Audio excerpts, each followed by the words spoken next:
ठीक है, जो अपन डिस्कस करने के लिए जा रहे हैं वो डिस्कस करने के लिए जा रहे हैं साहब कि एक्चुअली में हमारे पास जो होता है वो क्या चीज़ें होती हैं और किस तरीके से अपन जो है वो काम करते हैं। ठीक है, तो देखिए सबसे पहला जो पॉइंट है हमारे पास है वो कनेक्टिंग लिंक है between cartilaginous and the bony fishes. ठीक है, तो दो तरह की फिशेस जो है वो हमारे पास में पाई जाती हैं। सबसे पहला है कार्टिलिजिनियस एंड दी बॉनी फिशेस। तो पहली फिश का नाम है कार्टिजिनियस एंड बॉनी फिशेस। तो देखो कार्टिजिनियस और बॉनी फिशेस के बीच में कनेक्टिंग लिंक पाया जाता है, वो कनेक्टिंग लिंक है शाइमेरा। ठीक है ना साहब, CHIMAIRA शाइमेरा। ठीक है, उसके बाद है connecting link between Annelida and arthropoda. दो तरह की फाइलम हमारे पास हैं। ठीक है, एनिलिडा एंड आर्थ्रोपोडा, उसके बीच का जो कनेक्टिंग लिंक है वो है पेरिपेटस। ठीक है, और उसके बाद है connecting link between Annelida and Mollusca. ठीक है, तो जल्दी से जरा एक पॉइंट लिखिए, connecting link between Annelida and Mollusca. ठीक है, तो कनेक्टिंग लिंक क्या होगा एनिलिडा एंड मोलस्का के बीच में, तो वो होगा नियोपेलिना। ठीक है, तो वो कौन सा लिंक होगा साहब, नियोपेलिना लिंक होगा साहब। ठीक है, नियोपेलिना। ठीक, connecting link between the Annelida and Mollusca is Neopilina. ठीक है साहब, नियोपेलिना। उसके बाद देखो connecting link between Protozoa and Porifera. Connecting link between Protozoa and Porifera. Connecting link between Protozoa and Porifera. Protozoa and Porifera के बीच में जो कनेक्टिंग लिंक होगा वो साहब क्या होगा आपका, पेटेरोस्पॉन्जिया होगा साहब। क्या होगा, पेटेरोस्पॉन्जिया होगा। PTIPRO protero, PROTERO Proterospongia, SPONGIA spongia. ठीक है ना साहब, प्रोटेरोस्पॉन्जिया होगा। उसके बाद देखिए कनेक्टिंग लिंक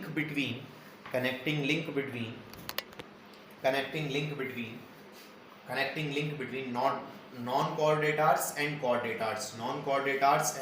कॉर्डेटार्स। तो बेलेनोग्लॉसस होगा साहब। क्या होगा, बेलेनोग्लॉसस होगा। ठीक है, तो ये चीज थोड़ी सी समझने की जरूरत है।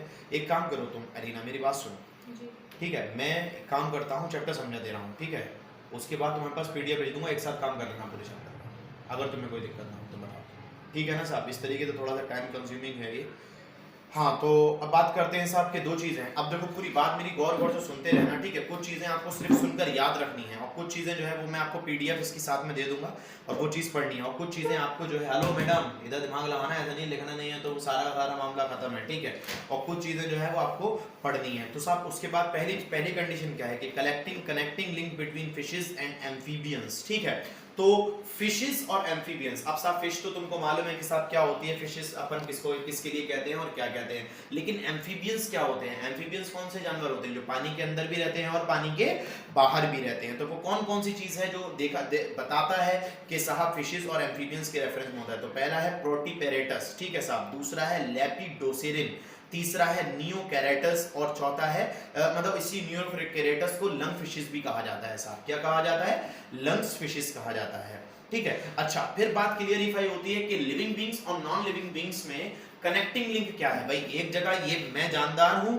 और ये बेजान है। ठीक है, तो इस तरीके से नहीं कह सकते हैं, लेकिन ऐसी चीज जो लिविंग भी है और नॉन लिविंग भी है वो ही कनेक्टिंग लिंक हो सकती है, एक लिविंग और एक नॉन लिविंग के बीच में। तो जब क्लास 11 में तुम लोग सबसे पहले दफा आए थे और पहला चैप्टर पढ़ा था बायोडायवर्सिटी के अंदर लिविंग वर्ल्ड, तो वहां पे एक हेडिंग थी जिसका नाम वायरस था, जिसको अपन वायरॉइड्स के नाम से भी जान रहे थे। बात बिल्कुल क्लियरिफाई हो रही है कि नहीं हो रही है, किसके नाम से जान रहे थे साहब, वायरॉइड्स के नाम से जान रहे थे। ठीक है ना साहब, तो वायरस जो है वो कनेक्टिंग लिंक है किसके बीच में, वायरसेस के बीच में और वायरॉइड्स के बीच में, सॉरी लिविंग बींग्स के बीच में और नॉन लिविंग किसी बीच में जो कनेक्टिंग लिंक है वो क्या है, वायरस है। ठीक है, अच्छा प्लांट्स और एनिमल्स के बीच में जो कनेक्टिंग लिंक है वो कौन है कि भाई प्लांट भी एनिमल से लिंक है। किसके जरिए से लिंक है, यूग्लेना नाम का एक जानवर है। ठीक है, यूग्लेना का नाम बहुत ज्यादा मशहूर है जिसके अंदर रीजनरेशन होता है। ठीक है साहब, यूग्लेना नाम का एक जानवर है जिससे वो जुड़े हुए हैं। उसके बाद है which one resembles the ancestral form from animals and plants have evolved। कौन सी ऐसी फॉर्म है जिस फॉर्म में सारी चीजें PDF में मिल जाएंगी साहब, लेकिन अभी इसको थोड़ा सा समझने की जरूरत है, मेरी बात को सुनना है बहुत जरूरी तरीके से। ठीक है, कौन सी ऐसी ब्रांच है जिस ब्रांच के अंदर यूग्लेना और प्लांट्स एनिमल्स दोनों जो है वो एक दूसरे के साथ क्या करते हैं, लिंक्ड करते हैं, ठीक है। तो वो कौन सी ब्रांच है, यूग्लेना है, जो एक प्लांट को और एक एनिमल को दोनों को आपस में एक दूसरे के साथ साथ क्या करती है, लिंक करती है। ये बात थोड़ी सी आप लोगों को समझने की जरूरत है। उसके बाद है तीसरा पॉइंट है साहब, presence of gills in tadpole of frog indicate that, ठीक है, जो एक टैडपोल होता है, टैडपोल समझते हैं ना, फ्रॉग का जो बच्चा होता है उसको टैडपोल बोलते हैं। अब उसके अंदर क्या होते हैं, गिल्स की प्रेजेंस होती है, ठीक है। तो मैंने कहा presence of gills in A tadpole of frog that indicates evolve from guild ancestors, ठीक है ना साहब। अब देखो ये इंडिकेट कहां से हुआ, अब ये चीज थोड़ी समझने की है, मैं पूरी की पूरी बात समझाता हूं। देखो एक चीज समझना जरा थोड़ी सी, पहली चीज क्या है हम लोगों के पास में, पहली चीज है इवोल्यूशन के अंदर साहब कि पहली चीज है हम लोगों के साथ पास में कि इवोल्यूशन हमारे पास हो गया और हमने देख लिया, ठीक है, टेडपोल हमारे पास आ गया। तो जो फ्रॉग है वो सांस ले सकता है किसके जरिए, मॉइस्ट स्किन के जरिए भी और लंग्स के जरिए भी, लंग्स के जरिए से भी सांस ले सकता है और मॉइस्ट स्किन के जरिए से भी सांस ले सकता है।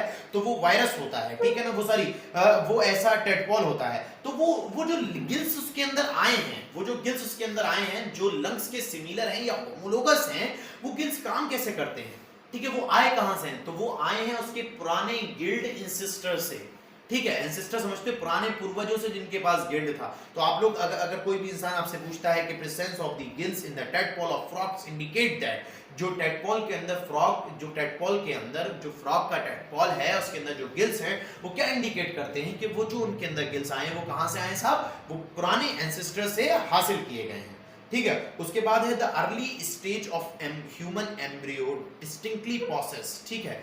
तो ह्यूमन एम्ब्रियो सबसे पहले कैसे बनता है साहब, जो गिल्स होते हैं वो स्लिट्स हो जाते हैं, खिसक जाते हैं वहां से। साहब क्या हो जाता है, बहुत ज्यादा नींद आ रही है, ठीक है, गिल्स क्या होते हैं, खिसक जाते हैं, वहां से डिलेट हो जाते हैं साहब, निकल जाते हैं, ठीक है। उसके बाद क्या है, देखिए बहुत खूबसूरती के साथ एक एक पॉइंट को लिखना है। मैं एक एक की पीडीएफ दूंगा, उस पीडीएफ को पहले तुमको पढ़ना नहीं है, डायरेक्टली नहीं पढ़ना, पहले वीडियो देखनी है, देन आफ्टर उस पीडीएफ को पढ़ना है। उस पीडीएफ से सारी की सारी चीजें जब लिखोगे तो सारी की सारी चीजें समझ में आ जाएंगी, ठीक है। वैसे भी चैप्टर बहुत ज्यादा थियोरेटिकल है, ठीक है। Living organism with oldest fossils history, ठीक है, living organism with oldest fossils history, ठीक है। सबसे ज्यादा लिविंग ऑर्गेनिज्म, सबसे ज्यादा फॉसिल हिस्ट्री सबसे ज्यादा पुरानी किसकी है, तो बताओ किसकी है साहब, सबसे ज्यादा फॉसिल हिस्ट्री पुरानी किसकी है,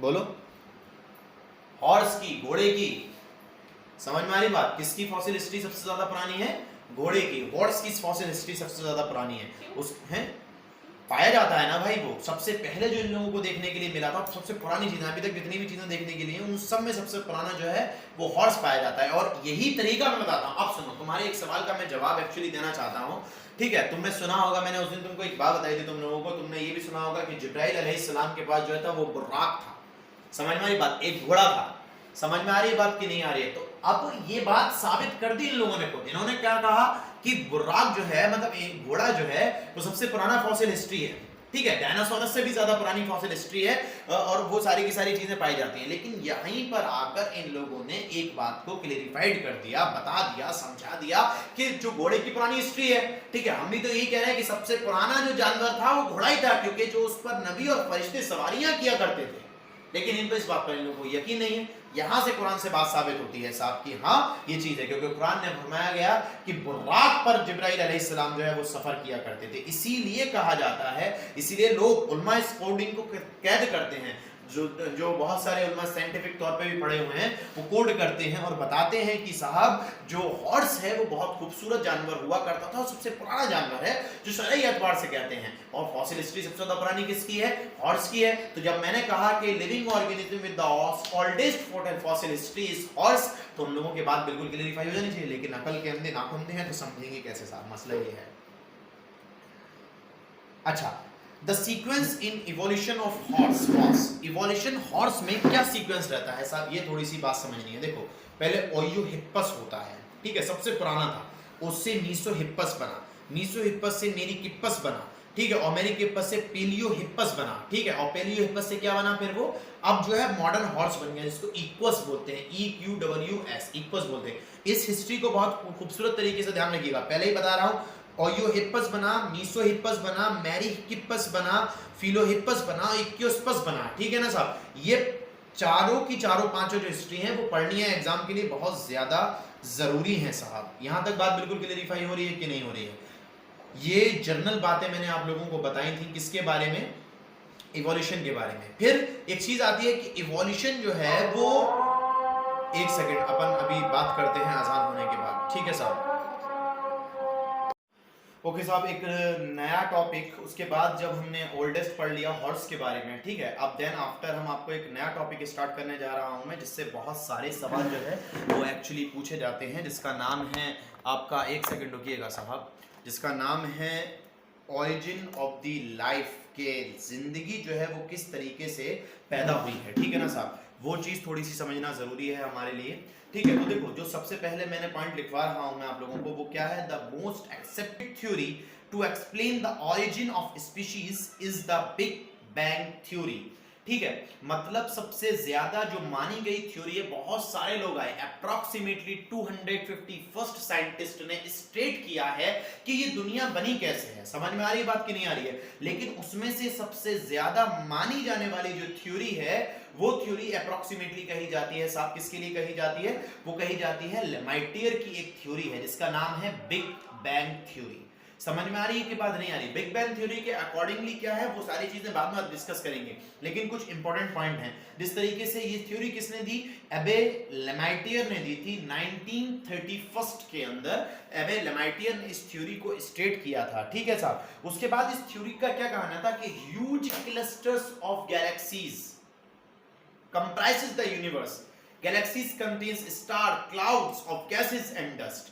मतलब इन्होंने कहा कि जब एक बहुत बड़ा ह्यूज, बहुत सारी गैलेक्सीज इस दुनिया के अंदर डाल दी गई, ठीक है साहब? और उस दुनिया के अंदर गैलेक्सीज को डाल दिया गया। गैलेक्सीज क्या कंटेन करती है? स्टार कंटेन, तारे कंटेन करती है। अब तारे क्या समझते हो तुम लोग? तारे क्या होते हैं? तारे के जैसे हमको चमकते हुए दिखाई देते हैं वो तारे होते हैं? नहीं, वो बहुत बड़े बड़े बड़े बड़े पत्थर होते हैं, जिन पत्थर पर सूरज की रोशनी पड़ती है और वो पत्थर चमकते हैं, उनको तारे बोला जाता है, ठीक है? तारे कोई ऐसा नहीं है कि साहब इस तरीके से रेक्टेंगल तरीके से तुम स्टार बनाते हो, मैं लिखवाता हूं कि स्टार बना के लिखो, ऐसा कोई तारा नहीं होता है, ठीक है? And cloud of the gases, और उसके बीच में गैसेस भरी गई और बहुत सारी धूल मिट्टी वहां पर मौजूद रही साहब। ये बात ध्यान रखिएगा, ठीक है? बात बिल्कुल क्लेरिफाई हो रही है कि साहब नहीं हो रही है? तो huge cluster big bang theory के अकॉर्डिंगली था। देखो, मैं पूरी की पूरी चीज समझाने की कोशिश कर रहा हूं। बिग बैंग थ्योरी किसने दी? एबे लेमाइटियर ने 1931 के अंदर दी। एक ह्यूज क्लस्टर था गैलेक्सीज का, कंप्राइसेस हुआ। गैलेक्सीज क्या कंटेन करती है? स्टार और cloud of the gases and dust, ठीक है? ये सारी चीजें गैलेक्सीज अपने अंदर कंटेन करती है। उसके बाद की अगर अपन बात करें तो दूसरी चीज है, अकॉर्डिंग टू दिस थ्योरी, मुझे इस तरह से मजा नहीं आ रहा एक्चुअली पढ़ाने में, बस लेकिन करना पड़ रहा है साहब, क्योंकि कुछ ना होने से कुछ होना बेहतर है। According to this theory, universe had a explosive beginning. इस थ्योरी के अकॉर्डिंगली क्या था कि यूनिवर्स का एक्सप्लोजन हुआ, यूनिवर्स के अंदर फटा एकदम, and universe originated about 20 billion years ago. ये चीज बहुत ज्यादा इंपॉर्टेंट है, बहुत ज्यादा इंपॉर्टेंट है कि यूनिवर्स बिग बैंग थ्योरी के अकॉर्डिंगली कब बना था? 20 बिलियन साल पहले। कितने बिलियन साल पहले? 20 बिलियन साल पहले। और 1 बिलियन में कितना होता है? 1000 मिलियंस होते हैं। 1 बिलियन में कितना होता है भाई? 1000 बिलियन होते हैं। ये बात ध्यान रखिएगा, मिलियंस होते हैं। 1 बिलियन के अंदर 1000 मिलियन, मतलब 20,000 मिलियन साल बाद, मतलब एक मिलियन में 10 लाख। समझ में आ रही बात? मतलब 10 लाख हजार करोड़ साल पहले ये यूनिवर्स बना था, एक सिंगल एक्सप्लोजन के जरिए, ठीक है? उसके बाद कहा गया कि hydrogen and helium form sometimes letter, और उसके बाद जो है वो हाइड्रोजन और हीलियम बनी, ठीक है? उसके बाद अपने आप एक्सप्लोजन हुआ था एनर्जीज के बीच में, सोलर नेब्यूला आपस में मिल चुके थे जाके एकदम, ठीक है? उसके बाद था कि सोलर सिस्टम जो है वो उसने क्या बनाया? मिल्की वे गैलेक्सी बनाई, ठीक है? एक सोलर सिस्टम बना, और वो किस गैलेक्सी के अंदर बना? मिल्की वे गैलेक्सी के अंदर बना। और अर्थ को जो बनाया गया, माना गया कि अर्थ कितने साल पहले बनी? 4.5 बिलियन ईयर्स बैक। बहुत ज्यादा इंपॉर्टेंट टर्म है ये, इसे हवा में लोग बच्चे ले आते हैं, अरे साल ही तो है। 4.5 बिलियन ईयर्स बैक, ये एनसीईआरटी की लैंग्वेज लिखवा रहा हूं। 5.5 बिलियन साल पहले ये अर्थ बनी थी, और इस अर्थ पर किसी भी तरह का there is no atmosphere on early earth. जब धरती बनी ही थी तब इस धरती पर कुछ नहीं था। कुरान ने इस चीज को, ये वाली बात अब क्या था, कुरान की बात बताता हूं कि साहब कुरान क्या कहता है, ये थोड़ा समझना जरूरी है। कुरान ने कहा कि धरती पहले आग का गोला थी, ठीक है, हमने इस धरती में से दो, जमीन और आसमान को चीरकर इस धरती को सजाया है, आसमान को लगाया, जमीनों को बिछाया, पानी को बहराया, ठीक है, और आग के गोला थी, और हमने लाखों करोड़ों साल यहाँ पे बारिश को बरसाया, ठीक है, तब जाके ये समुद्र बने हैं। ये वाली बात किसने की, बिग बैंग थ्योरी ने। लेकिन कुरान ने क्या कहा, कुरान ने भी यही कहा, कुरान को तो मालूम नहीं था, ठीक है। ये वाली बात कभी बिग बैंग थ्योरी कब आई, 1931 के अंदर आई साहब। किसने दी थी, एबेल एमाइटियर ने। लेकिन 1931 से अगर देखा जाए तो साहब आपका 1320 साल पहले किसको मालूम था कि साहब ऐसा कुछ एक्चुअली होगा, ठीक है। ये वाली बात कही गई। उसके बाद है methane, ammonia, CO2 and water release from the मॉल्टन masses covered the surface. ये सारी की सारी चीजें निकली, और इन्होंने किन सारी चीजों को कवर्ड किया, मॉल्टन मासेस को, इन सारी की सारी चीजों ने कवर्ड कर लिया साहब उस जगह पे। उसके बाद थी as the earth surface cool down, और उसके बाद जो है वो अर्थ सरफेस कूल हुई। जो कुरान का फरमान था वो फरमान यही है साहब कि उसके बाद जो है वो अर्थ की सरफेस जो है वो कूल डाउन हुई साहब, ठीक है। अर्थ की सरफेस जो है वो रुकी, ठीक है साहब, अर्थ की सरफेस रुकी, या ऐसे ही रखो उसको यार, ठीक है। अर्थ की सरफेस जो है वो रुकी, और अर्थ की सरफेस रुकने के बाद साहब क्या हुआ कि पूरा का पूरा ओजोन का लेयर बना। फिर क्या बना, ओजोन की लेयर बनी। फिर जो डायरेक्टली सनलाइट आती थी वो डायरेक्टली सनलाइट उस जगह से नहीं आई साहब। बात क्लियर हो रही है कि नहीं हो रही, अपने आप फॉर्म होती गई, ऐसा ये लोग कहते हैं। लेकिन करा किसने था, मेरे अल्लाह ने किया था, ठीक है। डायरेक्टली कुछ नहीं हो सकता है साहब, एवरीथिंग। मुझको बनाने वाला भी एक है, और जिसने पहले इंसान को बनाया था उसको बनाने वाला भी एक है। मैं इस इवोल्यूशन को नकारता हूं हर कीमत पर, लेकिन कुछ चीजें तक असली और रियल चीजों तक ये पहुंच चुके तो उसको हमको एक्सेप्ट करना पड़ता है साहब। उसके बाद आई बात कि लाइफ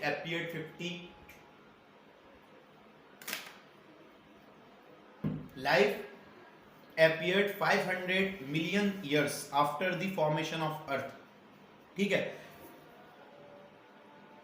जब धरती बनी उसके 500 साल बाद जो है यहां पर जिंदगी को धरती पर देखा गया। उसके बाद आता है the origin of life is considered as, एक किताब लिखी थी डार्विन ने, ओरिजिन ऑफ लाइफ कंसीडर्ड करा जाता है unique event in the history of universe. पूरी यूनिवर्स की हिस्ट्री में जो लाइफ का परपना है वो एक यूनिक तरीके से पढ़ाया जाता है, या यूनिक हिस्ट्री उसको माना जाता है साहब, ठीक है। ये सारी की सारी चीजें हैं। अच्छा, अब मैं तुमको जनरली कुछ चीजें बताने की कोशिश करता हूं कि एक्चुअली में होता क्या है। अब इन लोगों की गंदी थिंकिंग देखना और दिमाग का मैल देखना कि वो कैसे कैसे हमको पढ़वाते हैं, ठीक है। अब वो सुनिएगा, देखो पहला साइंटिस्ट बोलता है सम साइंटिस्ट बिलीव दैट, पहला scientist, some scientist believe that come from outside, ठीक है। Early Greek thinker thoughts unit of life called pores, उन्होंने कहा कि जो जिंदगी बनती है वो पोर्स से बनती है, या कह सकते हैं स्पोर्स से बनती है। जो स्पोर फॉर्मेशन पढ़ते हैं ना बायोलॉजी में, उन स्पोर्स से बनती है। ट्रांसफर टू प्लेनेट इंक्लूडिंग अर्थ, और वो सारे के सारे स्पोर्स जो हैं वो कहां चले गए, अलग अलग प्लेनेट पे चले गए, ठीक है, जिसमें से एक अर्थ पर भी आए, इंक्लूडिंग अर्थ। तो अर्थ पर भी दुनिया पैदा हो गई और उन प्लैनेट्स पर भी दुनिया पैदा हो गई। लेकिन अकल के अंधों को ये नहीं मालूम था कि अर्थ के अलावा कहीं और जिंदगी है ही नहीं, यही तो उन्होंने देखा था कि वही तो, ठीक है। उसके बाद कि द फेवरेट आइडिया, या आइडिया को हाइपोथेसिस भी बोलते हैं, ये बात ध्यान रखिएगा, ठीक है। जब कभी मैं लिखूं जैसे कि उसके अंदर था स्ट्रेटेजी, उसके इकोलॉजी के अंदर था रैबिट एंड पॉपर हाइपोथेसिस, आइडिया जिसको बोलते हैं, ठीक है। एस्ट्रोनॉमर ने कहा कि वो साहब पेनिस्पर्मिया है, ठीक है ना साहब, किसके जरिए, पेनिस्पर्मिया, मतलब इस थ्योरी को इन लोगों ने पेनिस्पर्मिया कह दिया। उसके बाद है according to the recent literature the first non cellular form of life could have originated 3 billion year back, मतलब इन्होंने कहा जो रिसेंट लिटरेचर्स हैं जो बताते हैं, जो मतलब समझा रहे हैं सारी की सारी चीजें, उनके अकॉर्डिंगली ये बात कही गई कि साहब जो है वो जो पेनिस्पर्मिया के रेफरेंस में है कि जो पहली नॉन सेल्यूलर, मतलब जिसके अंदर लाइफ नहीं थी, ठीक है, जिंदा नहीं था, लेकिन पहली लाइफ जिंदा हुई जिसके अंदर क्या पाया गया, आरएनए पाया गया, प्रोटीन पाया गया, पॉलीएस्केरिड्स पाया गया, ठीक है, वो क्या है, प्रोटोवायरस है साहब। क्या है साहब, प्रोटोवायरस है। बात बिल्कुल क्लैरिफाई हो रही है कि साहब नहीं हो रही है, ठीक है। उसके बाद है the first cellular form of life appeared on earth, ठीक है, सबसे पहले जो सेल्यूलर फॉर्म देखी गई थी। ये बात याद रहेगी कि नहीं रहेगी, मैं खाली समझा रहा हूं, लिखना खुद है और याद खुद करना है, याद करने वाला बहुत ज्यादा चैप्टर है। The first cellular form of life appeared on earth about 2 billion years ago, जो सबसे पहली जिंदगी देखी गई थी धरती पे वो कौन सी थी?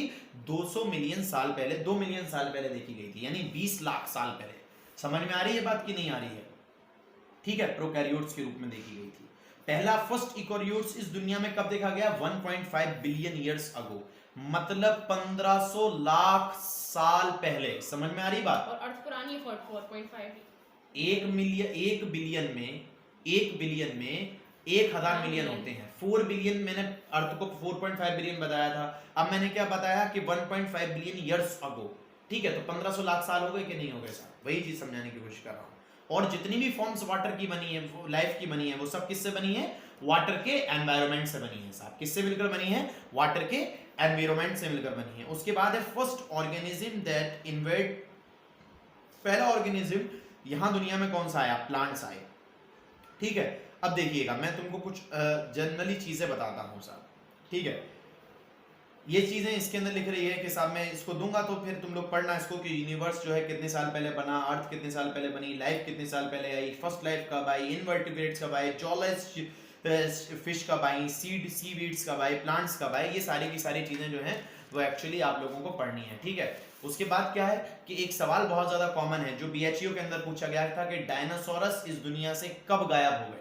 ठीक है, कब नहीं हमको देखने के लिए मिले। तो dinosaurs disappeared from the earth is 65 माया। माया क्या है? Million year ago. Yes, million years ago. बात बिल्कुल क्लेरिफाई हो रही है साहब की नहीं हो रही है? उसके बाद बोला कि साहब जो रामाफिटिकस और रायोफिटिकस पाए जाते थे, जो हमारे प्राइमेट्स हैं, हमारे पूर्वज हैं, ठीक है, जो ह्यूमन इवोल्यूशन के अंदर पढ़ोगे, वो कितने साल पहले देखे गए थे? 1500 माया, सॉरी 15 माया पहले। बात बिल्कुल क्लेरिफाई होगी। ऑस्ट्रेलोपिथेकस कहां रहते थे? अफ्रीकन ग्रासलैंड्स के अंदर रहते थे। जो अफ्रीका के जंगल थे उनके अंदर रहे जाते थे 2 माया पहले। ठीक है, होमो इरेक्टस कब देखा गया था? 1.5 माया पहले देखे गए थे। नेदरलैंड मैन कब देखा गया था? ठीक है, 1 लाख ईयर्स अगो पहले। ठीक है साहब, और होमो सैपियंस कब देखे गए थे? 75,000 से 1 लाख साल पहले। याद होनी चाहिए सब, एग्जैक्टली याद होनी चाहिए। ठीक है, अगर सिलेक्शन चाहिए साहब, ये बात ध्यान रखिएगा। एग्रीकल्चर कब आया था साहब? इस दुनिया में 1000 साल पहले आया था। ठीक है, और ये सारी की सारी चीजें हैं जो मैं आपको इसमें दे दूंगा। जनरली सिर्फ याद करनी है कि ओल्डेस्ट रॉक कब बनी थी, सियानोबैक्टीरिया कब बना था, डोमिनेंट फ्लोरा क्या है, ये सारी की सारी चीजें मैं यहां पर दे दूंगा। अच्छा, अब आते हैं बात समझने कि साहब ओरिजिन ऑफ स्पीशीज पे एंशिएंट थ्योरीज क्या कहती हैं। पुरानी थ्योरीज ने ओरिजिन ऑफ द स्पीशीज पर क्या कहा गया था? बात बिल्कुल क्लेरिफाई हो रही है? तो सबसे पहली थ्योरी थी थ्योरी ऑफ स्पेशल क्रिएशन, जो ये जो असली थ्योरी है ये दी थी फादर सुरेज ने। समझ में आ रही बात की नहीं आ रही है? किसने दी थी? फादर सुरेज ने सबसे पहली थ्योरी दी थी। मैं क्या बताना चाह रहा हूं कि अब मैंने तुमको बता दिया कि सबसे ज्यादा मानी हुई थ्योरी बिग बैंग थ्योरी है। Mostly point big bang theory के बारे में मैंने बता दिए, लेकिन अब समझना क्या है कि पुराने लोगों ने क्या क्या सोचा था कि लाइफ किस तरीके से बनी होगी, वो एंशिएंट थ्योरी तुम्हें यहां पर पढ़नी है साहब। सबसे पहली थ्योरी थी थ्योरी ऑफ स्पेशल क्रिएशन, जो किसने दी थी? फादर सुरेज ने दी थी। फादर सुरेज ने क्या दिया था कि साहब ये जो थ्योरी है वो ऑल ऑर्गेनिज्म जो है वो सब किससे बने हैं?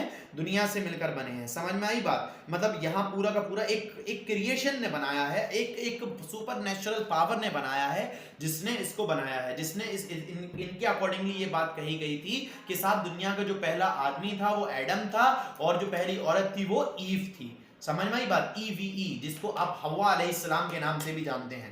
ठीक है, और अर्थ जो है वो 4000 साल पुरानी है। इन्होंने कहा था? हाँ, फादर सुरेज ने कहा था।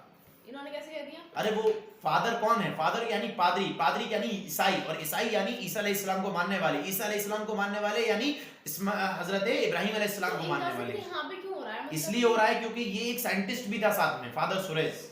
तो इन्होंने ये बात साइंटिफिकली कही थी? साइंटिफिकली कही थी, लेकिन ये थ्योरी बाद में साइंटिफिक तौर पे इन लोगों ने गलत कर दी। मुझे समझ में साइंटिफिकली ये बात उन्होंने कैसे प्रूव कर दी कि पहले आदम? प्रूव नहीं कर दी थी, इन्होंने कहा था कि ऐसा होता है, लेकिन प्रूव नहीं कर पाए, तभी तो गलत हुई थी। अच्छा, बस कहा था। हाँ,